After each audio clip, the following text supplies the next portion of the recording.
Always on your side victory. 안녕하십니까. 부야대 입시과 대표 이우승입니다. 드디어 2026학년도 입시가 끝나고 이제 2027학년도 입시를 준비해 볼까 합니다. 부야다와 함께 공부하고 생각하고 준비하며 합격하는 입시를 준비해 보도록 하겠습니다. 오늘은 일반고 2.64 등급의 경희대학교 경영학과 합격 분석 사례입니다. 2등급 중반이면 경희대학교는 어렵다고 다들 말하시는데요. 그런데 2.64 등급으로도 합격한 사례가 있습니다. 오늘은 단순하게 운이 아니라 재현 가능한 합격 구조를 설명해 드려 볼까 합니다. 영상 마지막엔 부모님들께서 어떻게 체크해야 되는지를 말씀드려 보도록 하겠습니다. 이것만 점검해도 방향이 잡힐 겁니다.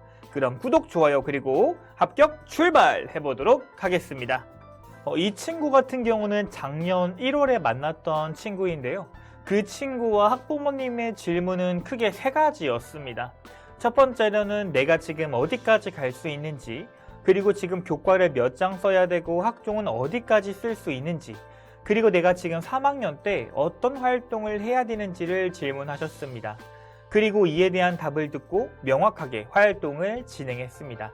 어떤 활동을 진행했는지 알아보도록 하겠습니다. 이 친구의 특징에 대해서 말씀을 드리면 내신이 엄청 오른 학생도 아니었고요. 수학이 1등급인 학생도 아니었습니다. 표준 편차는 18에서 한 22 정도의 일반고 중에 일반고 학생이었습니다.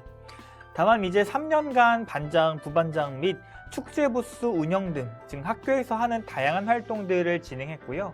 1학년 때는 단순하게 군사 무기 수출업자, 2학년 때는 이제 은행원이 되고 싶어서 막연하게 수학과를 가고 싶어하는 학생이었습니다. 다만 2학년 때는 이렇게 로렌츠 곡선, 회기 직선 접합해석, 재고관리, 손익분기점, 예금투자, 최대 매출, 가격 탄력성과 미분, 그리고 수요 공급과 2차 함수를 진행했었던 친구였습니다. 대단한 스펙이라기보다는 2학년 때부터 꿈을 위해 노력한 학생으로 보여지는 학생입니다. 그럼 이 친구는 어떻게 설계하면 좋을까를 한번 생각해 보았습니다. 지금부터가 핵심입니다. 2.64 등급이 합격으로 바뀐 전환점이라고 보시면 좋을 것 같습니다. 일단은 학생과 상담을 통해서 수학과로 대학 라인을 잡지 않는 것에 대한 설득을 진행했습니다. 수학적 강점이 없다고 판단했기 때문입니다. 두 번째는 학생의 니즈가 학과를 우선시하는 것보다는 학교를 높이겠다라는 주장이 되게 강했고요. 경영학과에 가서 여러 가지를 배우면 좋겠다고 설득을 했습니다. 이후에 지금까지 탐구한 내용을 경영학적 기초 지식으로 변화시켜서 진로가 변경된 것이 아니라 확장되었다고 생기부에 적히도록 세팅했습니다.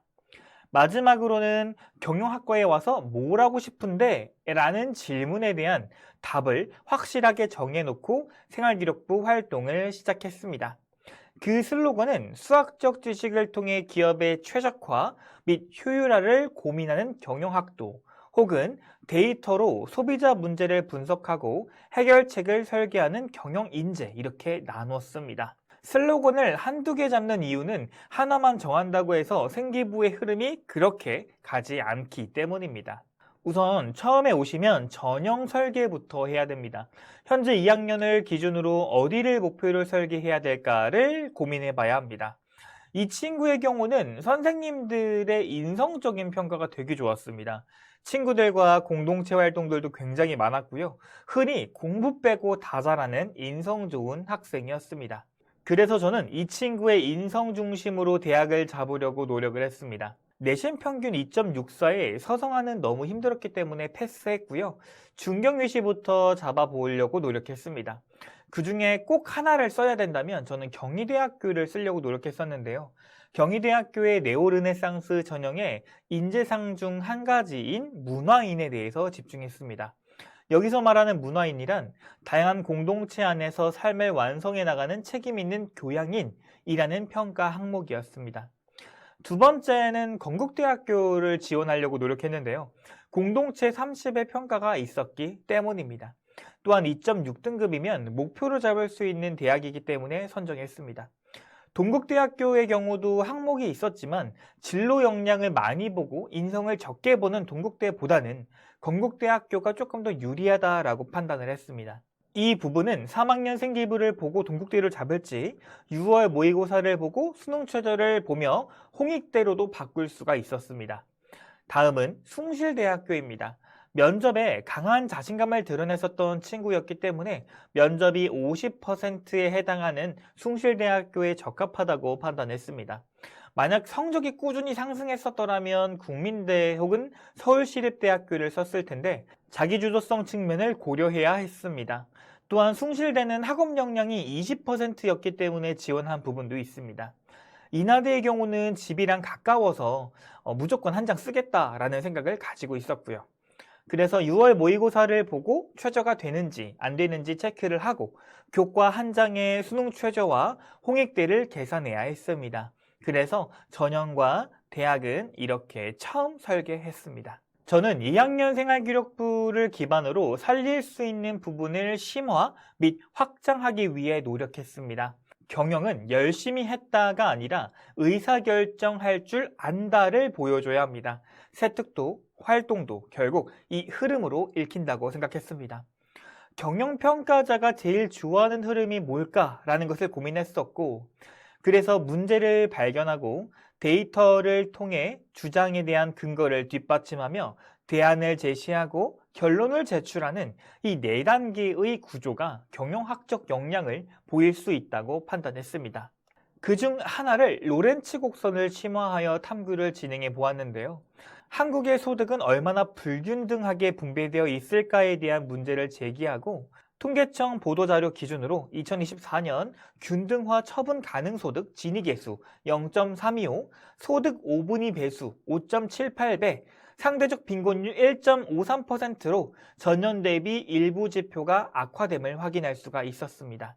데이터의 근거로 균등화 처분 가능 소득 10분위 또는 5분위별 평균 소득 점유율 자료를 활용했으며 로렌츠 곡선을 만드는 핵심 계산을 넣었습니다. 여기서 가장 중요했었던 포인트는 정책을 논평한다는 것이 아니라 소득 분포를 어떻게 바꿔야 할까를 수학적으로 시뮬레이션 했습니다. 이를 통해 하위층에 직접 지원하는 방법과 상위층이 추가 부담하는 방법 혹은 이 두 가지를 혼합하는 방법 3가지 중 1가지를 도출했습니다. 이를 통해 진위계수 감소와 재원, 실행 가능성을 동시에 고려해 최적화 대안을 선택했습니다. 여기서 중요한 포인트는 2학년 생기부를 심화했다로 끝나는 게 아닙니다. 어떤 데이터를 근거로 했는지, 그리고 정책평가가 아닌 수학적 모델링을 어떻게 했는지 경영학적 언어로 보여주는 부분이 가장 중요합니다. 탐구 주제는 인터넷에 많습니다. 그것보다 중요한 것은 탐구를 어떻게 했는지 그리고 어떤 역량을 보일 수 있느냐가 중요합니다. 이 어떻게와 역량이 생기부에 드러날 수 있게 최선을 다해 주셔야 됩니다. 이번엔 1학년 축제 부스를 운영한 경험과 2학년 때 손익분기점을 학습한 내용을 바탕으로 이렇게 탐구를 해서 3학년 자율활동에 넣어볼 예정이었습니다. 그리고 실제로 들어갔고요. 과거 축제 부스에서 음료수를 팔았던 경험 속에서 품절로 인한 기회 손실과 어떤 제품은 남아서 폐기한 부분을 바탕으로 수요가 변동하는 상황에서 이익을 최대화하는 생산량과 가격, 메뉴 구성은 무엇인지 생각해 보았습니다. 또한 과거 축제 판매 기록과 고정비, 변동비 등을 계산해서 수요 변동성을 측정해 보았습니다. 그래서 폐기를 최소화하고 매출을 극대화하기 위해 원가가 낮고 보관이 쉬운 메뉴 비중을 높이고 폐기가 큰 메뉴는 예약 및 한정 판매로 돌려 기대 이익을 계산하기도 했습니다. 저는 이러한 3학년 활동이 수학적 역량과 1학년, 2학년을 심화한 부분이라 좋게 평가하는데 입학사정관님께서도 그렇게 느꼈는지 면접에서 이 부분에 대한 질문을 많이 해주셨습니다. 경영학과에 합격한 학생들이라면 단순히 어떠한 발표를 했고 음료수를 팔았다고 적혀 있기보다 어떤 현상이나 문제를 정의해보고 데이터를 통해 근거를 제시했으며 해결책을 제시하며 결과적으로 어떤 내용이 나왔는지 보여주는 생기부가 합격한다고 저는 생각합니다. 그래서 흔히들 말하는 과정이 있는 생기부가 완성되는 겁니다. 정리해보자면 1학년 활동은 사실 별게 없습니다. 근데 합격자들도 그렇습니다. 그리고 2학년 때 다양한 수학적 역량이 있었기 때문에 3학년 때 데이터를 활용한 혹은 근거를 활용한 경영학적 인재로 준비될 수 있었습니다. 이 3년의 스토리는 대단한 게 아닙니다.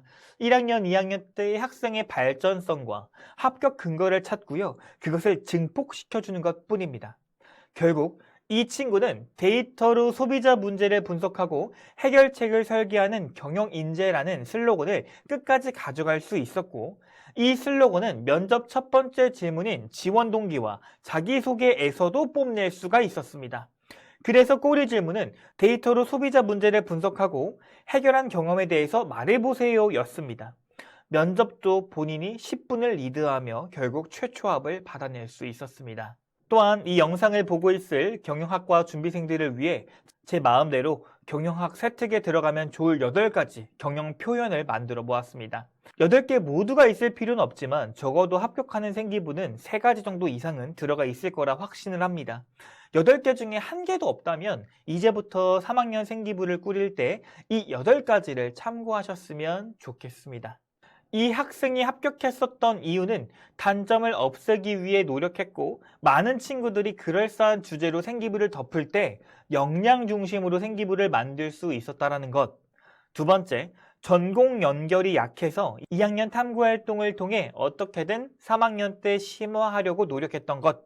그리고 이 모든 활동은 하나의 스토리라인을 만들기 위해 세팅한 것이 최초합을 할 수 있었던 이유라고 생각을 했습니다. 학부모님께서 만약 컨설팅을 받으러 가거나 실제 스스로 자가 점검을 해본다면 이 4가지만 기억해 주시면 좋을 것 같습니다. 첫 번째, 내 3학년 탐구활동은 1학년, 2학년 생기부를 바탕으로 준비되어 있는지. 두 번째, 그런 목표는 학생과 충분히 상의가 되어서 목표 대학과 학과 설정을 설명할 수 있는지. 세 번째, 그리고 학과에 맞춘 언어로 탐구가 설계되어 있는지.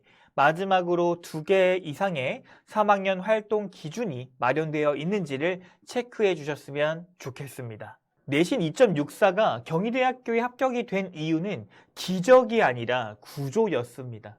댓글에 내신, 희망학과, 활동 이렇게 3가지만 남겨주신다면 제가 할 수 있는 범위 내에서 답변 드리도록 하겠습니다. 또한 여기 보이는 QR코드는 상담 예약 및 V하다 홈페이지인데요. 한번 들러봐 주시면 좋은 일이 있으니 들러봐 주시면 좋겠습니다. 시청해주신 모든 여러분 진심으로 감사드리며 우리 꼭 경희대학교에 가셨으면 좋겠습니다. 다른 학교, 다른 학과에 대해서 사례 분석을 해주세요 라고 말씀해 주시면 제가 적극 반영해서 준비해 보도록 하겠습니다. 지금까지 V하다 입시과 대표 이우승이었습니다. 시청해주신 모든 여러분 진심으로 감사드립니다.